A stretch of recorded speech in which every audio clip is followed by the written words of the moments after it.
Hi all, welcome to BIAS Academy, Geography of India, audio lectures for prelims and mains, Unit 1, Part 1, Chapter 2. Unit is India's Physical Features and Resources.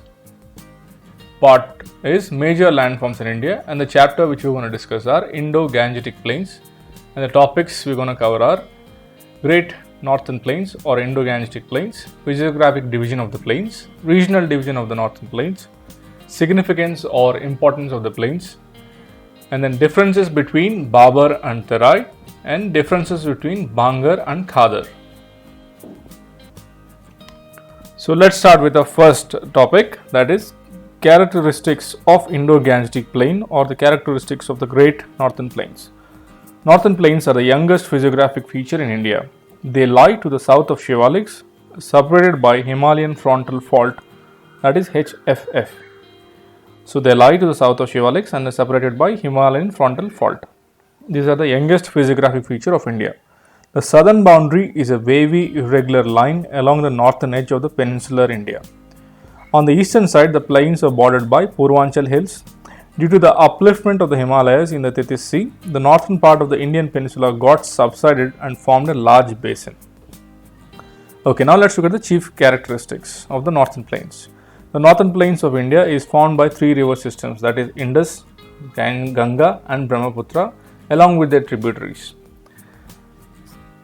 The second point is northern plains are the largest alluvial tract of the world. Remember for this prelims as well, the northern plains are the largest alluvial tract of the world. These plains extend approximately up to 3,200 kilometers from west to east. That's why they are the largest alluvial. If you see in the image on your right hand side, you will understand the expanse. It is 3,200 kilometers. The average width of these plains varies between 150 and 300 kilometers. In general, the width of the northern plains increases from east to west, that is around 90 to 100 kilometers in Assam and 500 kilometers in Punjab. So it's more in the west near Punjab.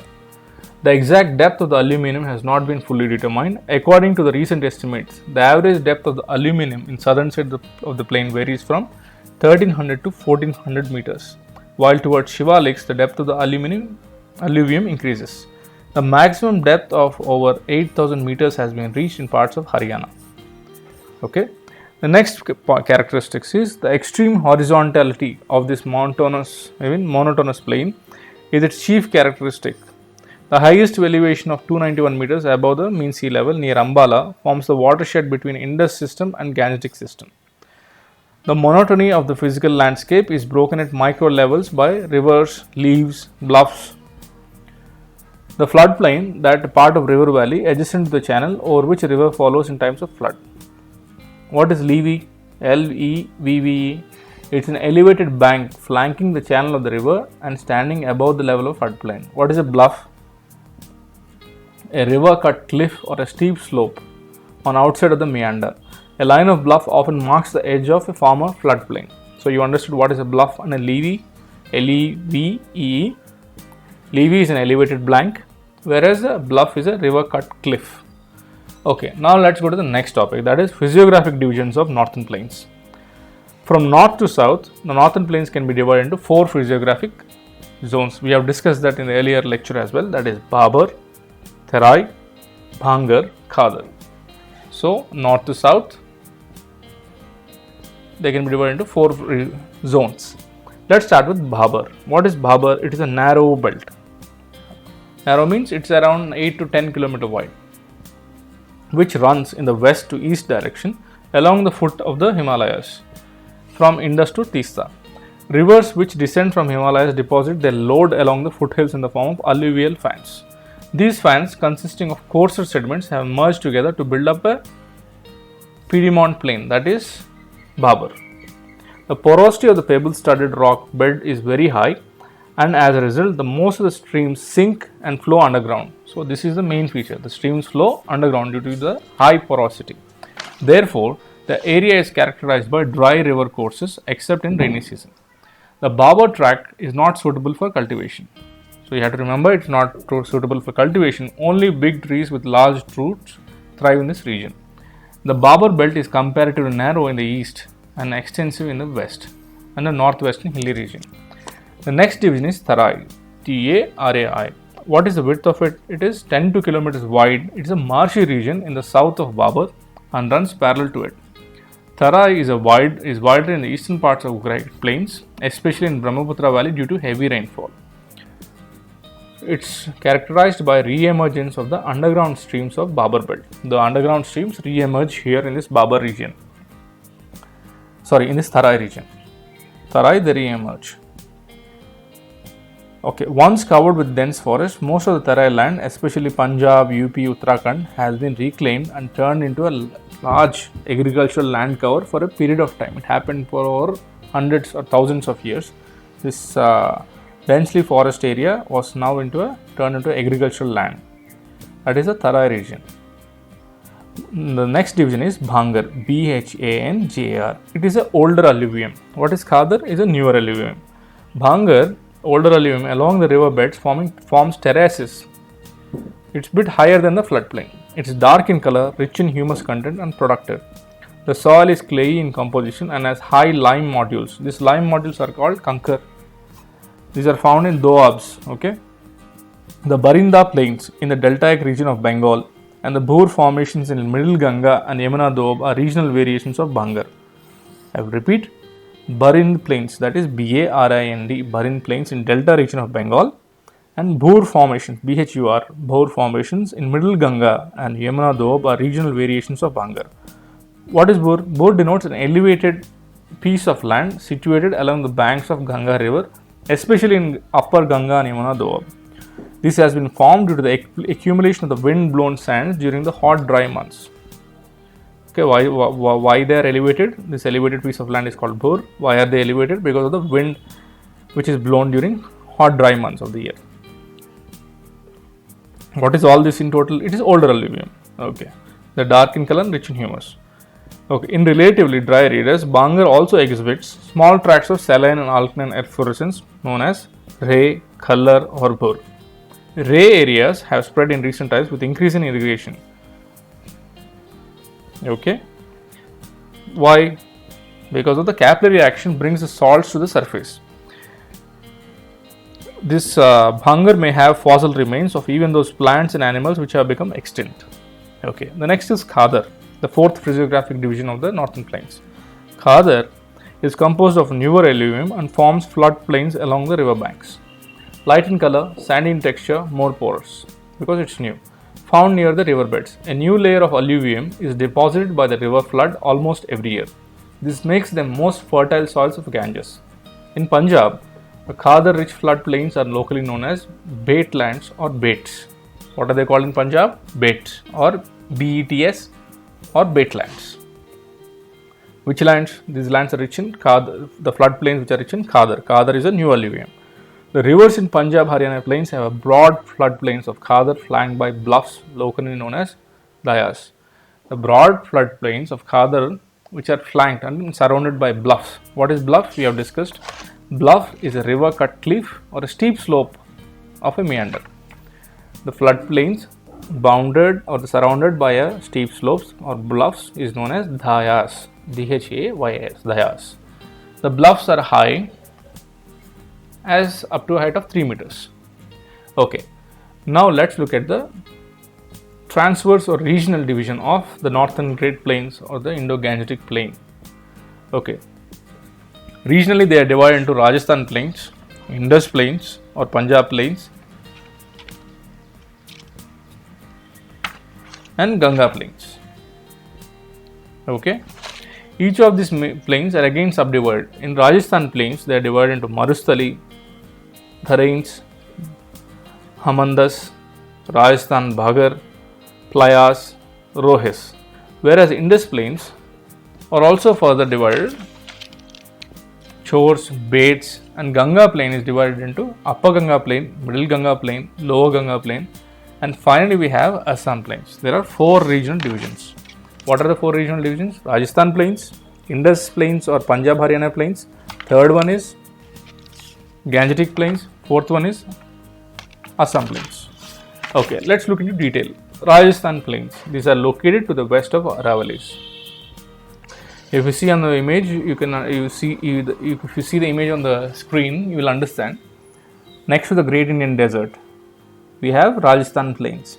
They are located to the west of Aravallis under semi-arid to arid conditions. They are further divided into Marustali, Dharains, Hamandas, Rajasthan Bhagar. What is Marustali? It is a great part of Indian desert under arid and dry conditions. It is characterized by Dharans and Hamandas. Marustali spelling Marustali, Dharains Dhrains, Hamandas are Hammadas. Okay, what is Dharains? Dharains are shifting sand dunes formed due to depositional activity of wind. You might have seen in movies, songs that you might have seen the shifting sand dunes. Why are they formed? Because the winds bring the deposit. They carry the sand particles and deposit. So these sand dunes are called Dharains because they shift from one place to other place. Okay, a crescent shaped sand dune is called Barchanas. Barchans. A knife edge shaped sand dunes are called Saif. SEIF. So based on the shape, these sand dunes are given different names. If it is in the form of a crescent or a half moon shape, that is called Barchan. Barchan. If it is in the shape of a knife edged shape, then it's called Saif. SEIF. Then what is Hamandas? Hamandas are rocky deserts of Marustali region. Okay. Marustali is a dry arid and a dry region of the desert, in Great Indian Desert. That is called Marustali. Marustali is characterized by Dharains and Hamandas. Dharains is the shifting sand dunes. Hamandas are rocky deserts of Marustali region. And the next division of Rajasthan Plains is Rajasthan Bhagar. It is located to the east of Marustali and west of Aravalli. So it is in between Marustali and Aravalli ranges. It is under semi-arid conditions, not arid, semi-arid. These plains have characterized by playas or dandians and rohis. Okay, what are these playas? Playas are saline lakes in Rajasthan Bhagar region. Example, we have Sambar Lake, the largest saline lake in India, Kachman, Didwana. Rohis are temporary water streams flowing in these plains. Example, what are the rohis of example of rohis? That is Luni, Bhani. There are temporary water streams. So Rajasthan Bhagar, which is in between Aravalli and Marustali. Marustali on the east and to the west it is Aravalli ranges. It is under semi-arid conditions. That is, semi-arid means it has moisture. That wise it has saline lakes. That saline lake region is called playas locally. The example is Sambar Lake, Kuchman and Didwana lakes. And then you have temporary rivers because of the semi-arid region or the moisture present in the Rajasthan Bhagar region. These temporary water streams are Luni, Bhani. Locally they are called Rohis, ROHIS. Okay, this is about Rajasthan Plains. Now next look at the second regional division of Great Northern Plains, that is Indus Plains or Punjab Haryana Plains. These are formed by the rivers Indus and its tributaries in Punjab and Haryana. These plains are characterized by doabs. You might all have read about doabs or heard about them. They are characterized by doabs, DOABS, or khors, CHORES, and bets, BETS, or betlands. What are doabs? Doabs are fertile plains located between two parallel flowing rivers. Imagine there are two flowing rivers, in between there is a plain which is very fertile. That region is called doab. And the river should be flowing in the same direction. There are 5 kinds of doabs extending from Punjab to Haryana. Bari doab, Bis doab, Rachna doab, Chang doab, Sindh Sagar doab. Okay, we said earlier doab is a region, is a fertile plain between two parallel flowing rivers in similar direction. So Bari is between Bias and Ravi, Bis doab is between Bias and Satluj, Rachna doab is between Ravi and Chenab, Chang doab is between Chenab and Jhelum, Sindh Sagar doab is between Jhelum and Indus. Above plains, all these plains are dominated by wheat cultivation apart from rice. Then what are these chors? Chors are temporary water streams responsible for eroding Shivalik landscape. Temporary water streams are called chors. Bets is a new alluvial plains of Punjab and Haryana or betlands. The third division is Gangetic Plains. They are formed by river Ganga and its tributaries extended from Uttar Pradesh to West Bengal via Bihar. These are the largest and the longest sections of northern plains of India. These plains are wider in Allahabad, in UP, and narrower in Rajmahal Hills in West Bengal. If you see the image, you will understand it's wider in Allahabad in UP region, whereas it's narrower in near West Bengal. Okay, the Gangetic plains are also divided into three divisions. One is Upper Gangetic, second is Middle Gangetic plains, third is Lower Gangetic plains. The Upper Gangetic plains consists of Ganga, Yamuna, Doab, extends from Uttarakhand to central UP, where these are called Rohilkhand Doab and Awadh Doab. The second is Middle Gangetic plains, extends from central UP to eastern Bihar, where these are called Mithali plains, Magadha plains, Anga plains. The Lower Gangetic plains extend from eastern Bihar to West Bengal. These plains are frequently flooded by Kosi and river Damodar. River Kosi is in Bihar. It's called Sorrow River. And then river Damodar, it is in West Bengal. In West Bengal, these are called Barin plains and Sundarbans. Why Sundarbans is called Sundarbans? Because it has Sundari trees. Okay. The river Kosi of Bihar is called Sorrow of Bihar. Why? Because this river changes its course every year. Okay, how can it change its course? Because it brings sediments. These sediments are heavier with that, and they get accumulated one place, and they push the river to another side. So that is how it changes courses and it floods Bihar. That's why river Kosi is called Sorrow of Bihar. Okay, next go to the fourth physiographic division of the northern plains, that is Assam plains. They are formed by the river Brahmaputra and its tributaries in Assam.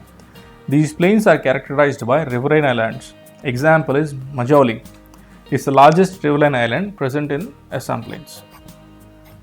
It's the world's largest riverine island. River Ganga and Brahmaputra confluence together in Bangladesh to form Meghna. Remember, it's important for your prelims.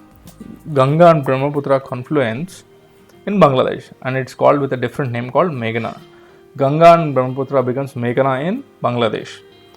Meghna forms the most fertile delta in the world named Sundarban Delta. So now you understood. Sundarban's delta is formed by which river? Ganga river, Brahmaputra river or Meghna river? It's formed in Meghna river. Meghna is a confluence of Ganga and Brahmaputra. Okay. Sundarban Delta is mostly located in Bangladesh and small portion is extended to West Bengal. Then let's look at the significance of the plain. What is the importance of these Indo-Gangetic plains?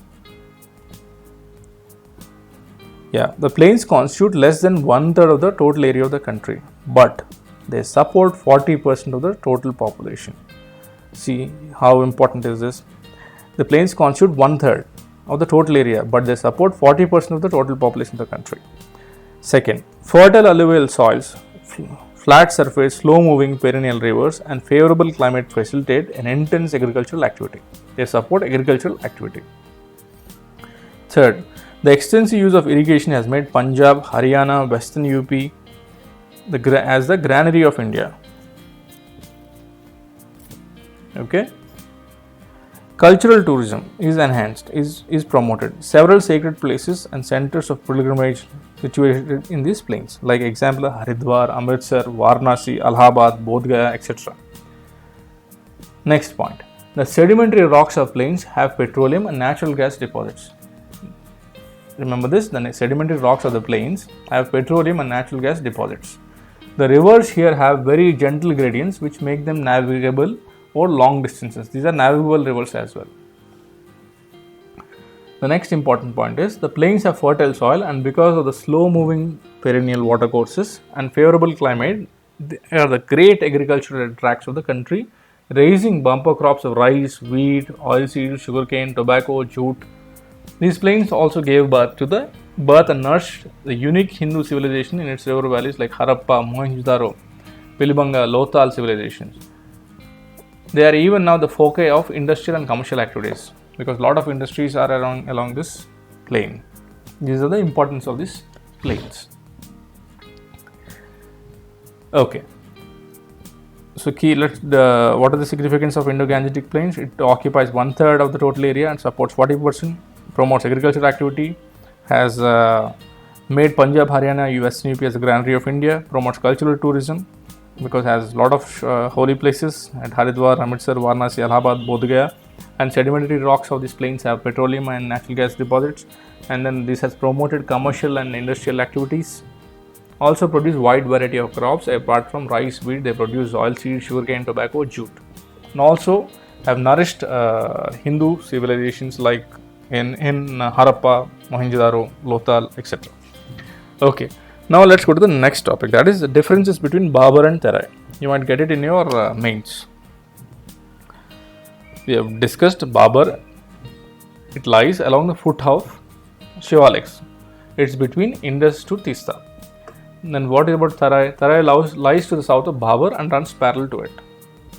Okay, Babur lies at the foot of Shivaliks from Indus to Tista, whereas Terai lies to the south of Babur. Okay, width of Babur is 8 to 16 kilometers. Width of Terai is 20 to 30 kilometers. Babur comprises of pebbles, studded rocks in the shape of porous beds, whereas Terai composed of comparatively finer alluvium and is covered by forests. Due to the porosity in Babur, the streams disappear and flow underground. The underground streams reappear reappear at Terai region, and that's why it gives birth to marshy areas. Then the fifth difference is Babur region is not suitable for agriculture, but Terai region is useful and reclaimed for agriculture. Okay, these are the differences. What are the differences? We have seen 5 differences. Geographically, Babur is at the foothills of Shivaliks. Terai is below the south of Babur. Width of Babur is 8 to 16 kilometers. Terai width is 20 to 30 kilometers, that is double. Okay, Babur has large pebbles, whereas Terai has comparatively finer alluvium. Babur has high porosity, that's why the streams disappear, whereas Terai, the underground streams re-emerge and gives rise to a marshy area. Fifth difference is Babur is not suitable for agriculture, whereas Terai can be reclaimed for agriculture. These are the differences. Now let's look at the difference between Bhangar and Khadar. Bhangar is highly composed of older alluvium. Khadar is composed of newer alluvium. Okay, second difference. It is always above the floodplains, whereas Khadar is flooded almost every year and new alluvium is deposited. Third point. Bhangar is often impregnated with calcareous concretions known as kankar. Okay. Khadar is often characterized by clay soil which is very fertile. Fourth division. Bhangar is not much suited for cultivation, whereas Khadar is suited for intensive agriculture. Bhangar is called Dhaya in Punjab. Khadar is called Bet in Punjab. Or Dhaya, I'll spell it Dhaya. Bet, Bet. So what are the differences between Bhangar and Khadar? It is an older alluvium. Khadar is a newer alluvium. Bhangar is above the level of the floodplains, whereas Khadar is flooded. Bhangar is impregnated with calcareous concentrations or concretions known as kankar, whereas Khadar is very fertile. Bhangar is not suited for cultivation, whereas Khadar is used for intensive cultivation. In Punjab, it is called Dhaya. Bhangar is called Dhaya, Dhaya, whereas Khadar in Punjab is called as Bet, Bet. Okay, let's recap the entire lecture. What we have seen. We have seen Great Northern Plains. In that, we have seen the characteristics of it. What are the characteristics? It is formed by 3 river systems, that is Indus, Ganga, Brahmaputra. It has the largest alluvial tract of the world. After that, we have seen the depth of it, width of it. And at Punjab, it is around 500 kilometers. In Assam, it is up to 90 to 100 kilometers. Whereas next, we have seen the physiographic divisions, that is Babur, Terai, Bhangar, and Khadar. Next, we have seen the regional divisions of the northern plains, that is Rajasthan Plains, Indus Plains, Gangetic Plains, and Assam Plains. Rajasthan Plains is divided into Marustali and Rajasthan Bhangar and Rohis. And Marustali is further divided into Drains and Hamadas. Drains are shifting hand use, Hamadas are rocky deserts, whereas Rajasthan Bhangars is further divided. It is a semi-arid condition. It is divided into playas and rohis. Playas are saline lakes. Example, we have playas, Sambar Lake, Kushman Lake, Tidwana Lake. Rohis are temporary water streams. Example, Luni and Bani rivers. After that, we have seen Indus Plains or Punjab Plains. They have doabs, chors and beds. Doabs, what is doab? It's a fertile plain between two different parallelly flowing rivers in a similar direction. In Haryana, there are 5. What is Bari, Bist, Rachna Doab, Chang Doab, Sindh Sagar. And we have seen what are they are in between different rivers. Bari Doab is between Beas and Ravis. Bist Doab is between Beas and Satluj. Rachna Doab is between Ravi and Chenab. Chang Doab is between Chenab and Jhelum. Sindh Sagar is between Jhelum and Indus. And next we have seen chors and beds. What is chors? Chors are temporary water streams. Beds are new alluvium plains. And then we have seen Gangetic plains. Gangetic plains is further divided into 3 divisions, that is Upper Gangetic, Middle Gangetic and Lower Gangetic plains. How are they divided? Between the rivers. Upper Gangetic is between Ganga and Yamuna Doab. Middle Gangetic is between Mithili plains, Magadha plains, Anga plains. Lower Gangetic plains forms from eastern Bihar to West Bengal. Then we have seen Assam plains. Assam plains is formed by river Brahmaputra and it has the world's largest riverine island, that is Majoli Island. And then river Ganga and Brahmaputra confluence in Bangladesh and they are called Meghna. This Meghna forms Sundarban Delta. Sundarban Delta is named after Sundari trees. It's majorly located in Bangladesh and small portion is in West Bengal. And then we have seen the importance. Importance is it supports its own, geographically it's 1/3 but supports 40%. It promotes agricultural activity. It produces rice, wheat, sugarcane, oil seeds, tobacco, jute, all these crops. And it also promotes cultural tourism. The sedimentary rocks have natural gas and petroleum reserves. It also has given birth and nursed and nourished unique Hindu civilizations such as Harappa, Mohenjo-daro, Lothal, all these things. And then we have seen differences between Babur, Terai and Bhangar and Khadar. Okay. With this, we'll end our today's class. If you have any doubts or any information needed, you can mail us to biasacademy@gmail.com. Thank you for listening. Have a great day.